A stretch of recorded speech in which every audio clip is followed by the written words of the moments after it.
শ্বশুর কেন পুত্রবধূর গায়ে হাত দিতে বাধ্য হয়? জামাল সাহেব সোফায় বসে পত্রিকা পড়ে। তার মাঝে পুত্রবধূ রিমি জামাল সাহেবের কাছে একটা আবদার করে বসে। রিমি বলল, বাবা আমি একটা আপনার কাছে আবদার করব।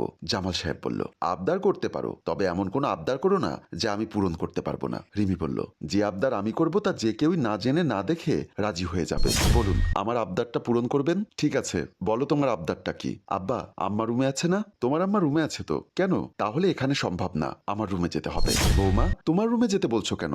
ব্যাপারটা অতীব সেন্সিটিভ, এখানে রিস্ক আছে, বলা যাবে না এবং করাও যাবে না। বৌমা, তোমার কি সব আবদার? এখানে বলাও যাবে না, করাও যাবে না। আব্বা চলুন আমার রুমে, যা হবার সব আমার রুমে হবে। বৌমা, আমি বুড়ো মানুষ, আমাকে বাদ দিলে হয় না? না না আব্বা, এই কাজ আপনি ছাড়া কেউ পারবে না। বৌমা, আমার ছেলেকে দিয়ে করাও। না আব্বা, আপনার ছেলে পারবে না, তাই তো আপনাকে দিয়েই করাতে চাইছি।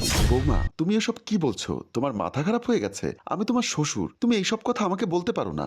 আপনাকে দেখছি জোর করে করাতে হবে। এরই মাঝে মমতা ভিতর থেকে আসে এবং বলে, তোমরা দুজন মিলে কি গুজুর গুজুর ফুসুর ফুসুর করছো? বৌমা বলছিল তুমি রুমে একা একা কি করছিলে। মা, আপনারা কথা বলুন, আমি আমার রুমে গেলাম।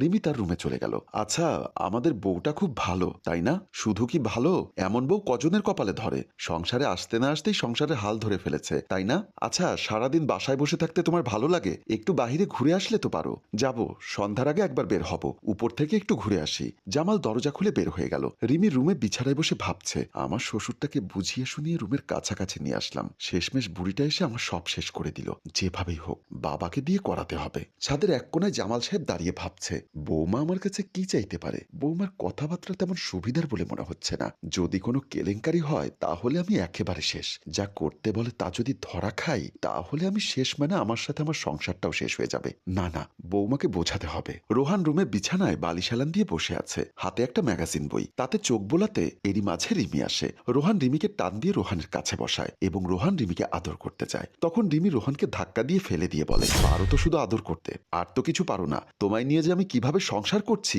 একমাত্র আমিই জানি। কেন, আমি তোমাকে কম কিছু করেছি নাকি? তুমি আমাকে যা করেছো অন্য কোনো মেয়ে হলে এতদিন তোমায় ছেড়ে চলে যেত। তুমি যাচ্ছ না কেন? তুমিও চলে যাও। কে তোমাকে হাতে পায়ে রশি বেঁধে রেখেছে?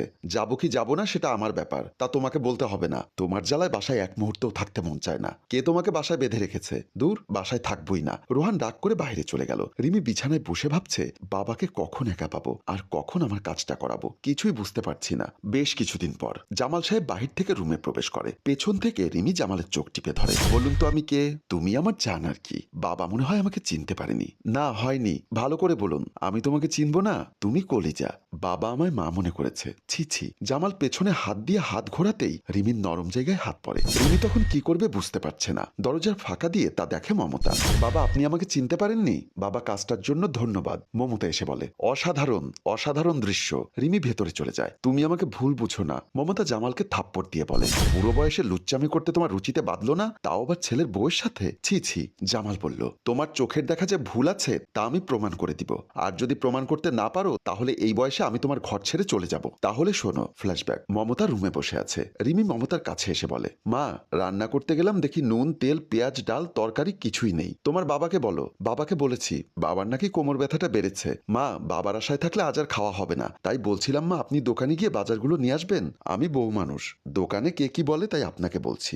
বুঝেছি, আমাকেই যেতে হবে। বৌমা তুমি যাও, আমি আসছি। রিমি চলে গেল। সোফায় জামাল ব্যথার অভিনয় করছে। রিমি দাঁড়িয়ে আছে। মমতা বেগম ভেতর থেকে এসে বলল, এই সংসারে আর কত শ্রম আমি দিব বলতে পারো? আজকেই তোমার কোমর ব্যথাটা হতে হলো। মা বলছি, আমি কি আপনার সাথে আসবো? একসাথে বাজারগুলো নিয়ে আসবো? না মা, তোমাকে দোকানে গিয়ে আমার মান সম্মান খোয়াতে হবে না, আমি আসছি। মমতা বাইরে চলে যায়। রিমি জামালকে ধরে বলে, বাবা চলুন আমার রুমে, আমি কোনো রিস্ক নিতে চাই না। আহা বৌমা, তোমার রুমে কেন যেতে হবে? বুঝলাম না। বাবা চলুন, রুমে গিয়ে কাজ শুরু করে দেই, না হয় আপনার বউ চলে আসবে, সমস্যা হবে। বৌমা, আমাকে তুমি কোন বিপদে ফেলছো আমি জানি না। রিমি জামালকে জোর করে ধরে রুমে নিয়ে যায়। রিমি জামালকে জড়িয়ে ধরে মোবাইলে কয়েকটা ছবি তোলে। তখন জামাল বলে, বৌমা এটা তুমি কি করলে? আমার ছবি ফেসবুকে আপলোড দিয়ে আমাকে ভাইরাল করে দিবে? আমার আত্মীয় স্বজন দেখলে কি মনে করবে একবার ভেবেছো? বাবা, আমি এসব কিছু করব না। আমার বাবা আমায় ছোট রেখে মারা গেছে। আগে আপনার সাথে আমার একটা ছবি আমার মাকে পাঠিয়েছিলাম।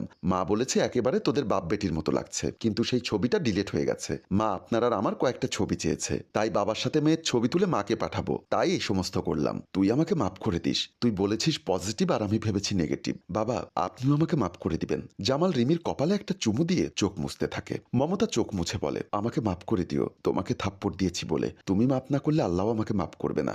আমার কাছে তোমার কোনো অপরাধ নেই। দর্শক, আমাদের এই গল্পটি যদি আপনাদের ভালো লেগে থাকে তাহলে লাইক, কমেন্ট, শেয়ার করে অন্যকে দেখার সুযোগ করে দিন। ধন্যবাদ। গল্পটির রচনা আয়ুব মাহমুদ, পরিচালনায় রেজাউল কবির চৌধুরী, প্রযোজনায় এফ এ নয়ন।